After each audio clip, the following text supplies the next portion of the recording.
Well, hello everyone and welcome back to another F1 22 video, and today the first F1 22 game experiment, because today we're going to see what happens if F1 had equal cars. Now they've added this mechanic late in last year's game F1 2021 where you can race in Grand Prix mode with equal cars, and including the My Team car as well. So we're going to have 22 drivers on the grid as well. This is a experiment you can try even if you're on a console as well. So yes, we're going to go to the place just to give a comparison to last year's video where we did this, Austria. Now I should point out slight couple of changes for this year compared to last year's game. Whereas last year's game the performance was just the Mercedes file, this year it's the performance on the FOM car as well. So I just want to point out it's a slight little change that they made, but I mean this car feels so nice to drive compared to the Williams. The Williams, it just shows that the Williams is pretty much a potting shed compared to this FOM cars. You know, the traction is still horrific. As we saw there, we were way down the order. We've actually managed to come through the final parts of the track to qualify P5, 3/10 off Verstappen. So you know, I'll definitely take that. Obviously, there's more pace to come during the race as well. Piastri down in P20. I chose Piastri again. He was the one we chose. Hamilton 17th. Not entirely sure what happened to him on one-shot qualifying as well. So yes, we're going to then progress to the race. It's time for today's Austrian Grand Prix with everyone having the same exact car. The hills are alive with the sound of engines. It's race day here at the Austrian Grand Prix. So with the race not far away from starting, here's what today's grid rundown looks like. World champion Max Verstappen starts from pole position, with Charles Leclerc alongside. Looking down the rest of the grid, we have Fernando Alonso, Bottas, the owner driver, and Sainz, Perez, Russell, Norris and Sebastian Vettel, Gasly, Ocon, Daniel Ricciardo and Tsunoda, Magnussen, Mick Schumacher, Sir Lewis Hamilton and Alex Albon, Stroll, Oscar Piastri, Latifi and Guan Yu Zhou. It's almost time for the lights to go out, so let's head down to the track where preparations are underway. So we are back on the grid. Race strategies are one stop. Now, those strategies are horrific. Softs, it's slightly slower than starting on mediums. But if we go to the race director, everyone's starting on either medium or hard compound tyres. And I say, who's ever's using the hard compound tyres in a 25% race? We're going to start on the softs to do something a little bit different. Means we'll be slower in the second stint, but if we can get a big enough, well, maybe even take the lead even, you know, then we should be able, hopefully we can maintain that lead, excuse me, and you know, win the Grand Prix potentially, but we'll have to wait and see. 5 red lights and away we go, and it's a good start, better than Bottas. And now, of course, I haven't mentioned Bottas and Alonso, two very fast people involved. We'll try to go around the outside of Bottas. We are going to get Bottas around the outside again, but the Bottas will, of course, come back at me. But we got into 8th gear, so actually, in fact, we've actually managed to out-traction Bottas as we're watching Leclerc and Verstappen going side by side through turn one. We saw a lot of this in the real-life Austrian Grand Prix last weekend. And now they're going side by side up to turn 4. They're still going side. Oh, there's a bit of contact, I think, between Leclerc and Verstappen, and I think Leclerc may have to come in, even though it doesn't look visually simulation damage. Oh no, it is a little bit vision on the front right end plate there. As well, Alonso's gone past, and Leclerc shortly is in. We've gone past. We're going to look at Alonso's up to P2 in the Alpine, the highest he's been there for years. Sainz up to P6. Bearing in mind he started on the for some ridiculous reason on the halves, although it is Ferrari, we'll put it past them. Alonso's very slow for turn 1, but look at the traction he can get out of there. But we're going to use the DRS to our advantage here, and you know, Austria is one of my favourite tracks, one of the best tracks for me. I'm going to dart down the inside here of Alonso up at turn 2, sorry, up at turn 3, excuse me, and we're up to P2 as we're watching 3 wide moment between Norris, Russell and Perez. This can only end badly, and it's not actually ended badly. Norris will come out victorious though, so Lando's up to P6 as we've set a new fastest lap that's 8/10 faster than Verstappen. So although he's in the same car as Piastri's collided with Ocon and has lost his front wing at turn 1. Virtual safety car deployed, nothing more than that, so none of the safety car glitch that you see, but you know, we've closed up a little bit to Verstappen though.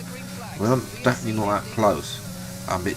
It was actually quite a long virtual safety car. I did think about coming in, there was an opportunity to come in, but then slightly too early. He was going to take full advantage though of the restart and dive down the inside of Max Verstappen and catch the reigning world champion napping and accelerate. Hopefully now we can accelerate away. Here's a replay to change the lead. Simple overtake, an effective overtake around down the inside to move to the back to the racing line. As we're watching Bottas versus Alonso now. This is for P3. And there's a slight bit of contact there between Bottas and Alonso as well. Bottas can still going side by side though through the middle sector, and this only now through to turn 8 does Alonso get forced out, but Alonso's coming back at Bottas down the inside the final corner, and now there's contact as well, and surely that's going to be a front wing for Bottas, who's already lost out to Sainz now, and Bottas he's already lost 3 positions as he's now making contact with Lando Norris there as well, and they're all going side by side. Perez is trying to get, I'm not entirely sure what happened to Russell and all that. He might have pitted with wing damage, simulation damage, although Bottas, even with that front wing, is still able to out traction. Then Norris is going to continue his rampage up the grid here, and he's going to have a look at Sainz. Oh, slight contact there between the 2 former McLaren teammates, but looks like Norris gets the better exit, but stays behind Sainz as we jump to lap 8. Our softs are going to start to go off. Well, we got as Verstappen comes back, Alonso 4 seconds back, and then the battling former teammates leading the rest of that pack. As well as we come through into the middle sector, we did 1 lap further than previously stated, so it's going to give slightly fresher tyres, but we are now going to come in. Verstappen is clearly faster at this moment in time, and stringing it out for another lap potentially isn't going to help us as well. So, you know, hopefully a few more people, Sainz and Norris. Did they make contact though? That will be interesting. Optimal entry there as the pit crew go there. 2.3, that's very nice indeed. As there's Ocon coming through. Are we going to go behind the TV? No. So come out in P10 as well, but you know, we're looking to get fast Ocon as we're watching Sainz, who's come out ahead of his own teammate Charles Leclerc. Oh, sorry, he's come out ahead of Leclerc, but Leclerc on hard tyres, so Leclerc actually gets ahead of Sainz of the 2 Ferraris battle. They clearly have some sort of issues, so bad news for Sainz there. So Leclerc is now ahead of him as we're going to overtake Esteban Ocon down the inside. Lovely little move. Ocon tries to stick it out round the outside, and we just literally pause, straighten the steering a little bit and pause. And back moving to lap 13, Verstappen is now in.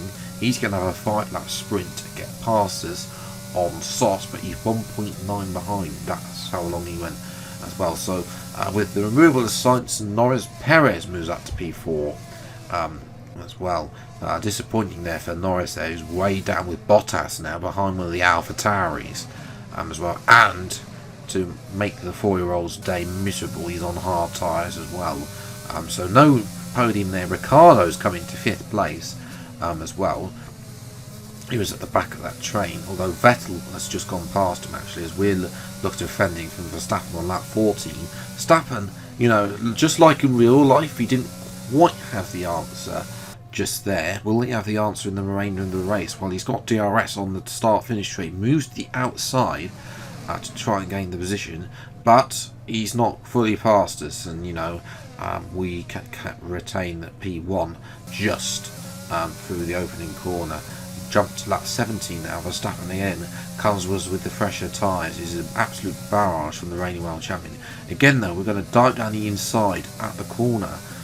The AI not as good, Verstappen not as good as the brakes as I am. Alonso is slowly closing in at 3.3 behind, and then Perez and Vettel seems to have Ricciardo in his back pocket now. As well, for battling Verstappen is allowing Alonso to close in, although it's not going to happen enough because this is the last lap. Forced out Verstappen. It's down the inside this time. We've gone wide through turn 4, but we are able to hold it, and now we move through the final corners. This year the AI aren't OP through this corner, which means we're going to come through the final corner and up to the line to win my first Grand Prix on this game. Player 1, ladies and gentlemen, is in P1 today. You worked hard for that one. Congratulations, well done. It seems that Mark has the same amount of enthusiasm than Jeff did. Ricciardo recovers to P6, driver of the day. A fantastic team effort then to secure victory here in the Styrian Alps. Anthony Davidson, how do you think they were able to set themselves apart today? I think that smart tyre management on track and very smooth driving definitely assisted in their victory today. That combination meant they got the absolute maximum out of their tyres at all times. Well, what a thrilling end to an incredible Grand Prix weekend. Our top 3 finishers should be incredibly happy with what they were able to achieve out there today. Oh yes, it's nice to be back on the top step as well, off the podium. First time on F1 22 though. We'll have to improve that as we lift the fake trophy, not even the real Austrian Grand Prix trophy that they had as well, and spray the fake champagne out as well for the first time on this year's game. But yes, you know, the strategy worked for us, which is good because, you know, we tried something a little bit different, and in the end it paid off for us and we won the Grand Prix. I think we won last year though, so just showing that, you know, that I did have the pace today, even though that the traction is OP. You know, I think that a lot of things where a lot of us are struggling with traction partly is due to the fact that if you're in a Williams or in the Mighty car, they're just terrible cars as well, whereas this player car that's been used for the FOM car that's been used for the equal performance is actually okay. But a lot of people having crashes, that's typical Austria as well. That's been Austria for the last games. Latifi got P14 in the end as well, so good job from him to stay out of trouble there as well. So yes, that has been it for today's F1 22 game experiment. If you have any other game experiments that you want to see, then let me know in the comments below. If you're around here, then please do get subscribed for weekly Formula 1 content. Until the next video then, I'll see you next time. Take care. Thanks so much for watching. Enjoy your day, and goodbye.